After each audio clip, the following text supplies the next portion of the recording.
আসসালামু আলাইকুম। আমি আপনাদের কাছে কিন্তু দেখাচ্ছি সিঙ্গারা।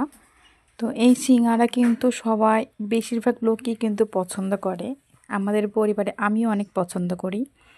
তো সিঙ্গারার শেপ কিন্তু অনেকেই দিতে পারেন না।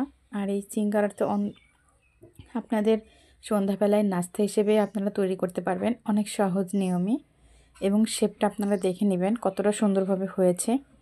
এবং এটা হচ্ছে আমার সিঙ্গারার মধ্যেকার পুর। তো পুরটা কিন্তু অবশ্যই টেস্টি হওয়া লাগবে। যদি পুরটা টেস্টি হয় সিঙ্গারাটা অবশ্যই আপনাদের কাছে ভালো লাগবে। দেখতে পাচ্ছেন আমি কিন্তু সিঙ্গারার শেপটা কতটা সুন্দরভাবে দিয়ে নিলাম। আরেকটা শেপ দিচ্ছি। এভাবে করেও আপনারা করতে পারবেন।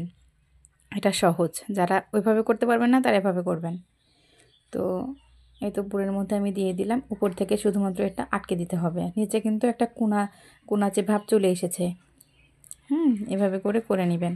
তো সন্ধ্যাবেলায় যদি কোনো একটা নাস্তা খাওয়া হয় তাহলে তো খুবই মজা লাগে, এবং সেই নাস্তাটা যদি হয় বাসায় বানানো তাহলে তো আরও বেশি মজা হবে। তো দেখতে পাচ্ছেন কতটা সুন্দর হয়েছে শেপগুলো। এবার আমি এগুলোকে সুন্দর করে তেলে ভেজে নিচ্ছি। ভেজে নিয়ে মুচমুচে হওয়ার পরে আরেকদিকে উল্টে দিব।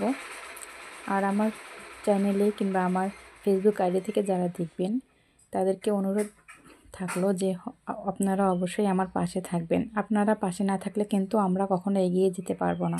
আর আমরা ছোট ইউজাররা কিন্তু সবসময় বড়দের পাশে থাকি, কিন্তু বড়রা যদি আমাদের পাশে না থাকে তাহলে আমরা কোথায় গিয়ে দাঁড়াবো।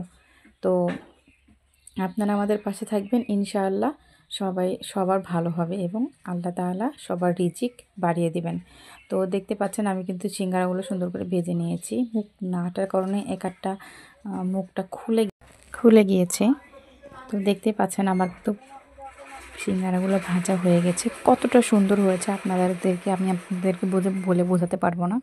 বাসায় সবাই এই রেসিপিটা বানিয়ে খাবেন এবং পাশে থাকবেন। ধন্যবাদ সবাইকে।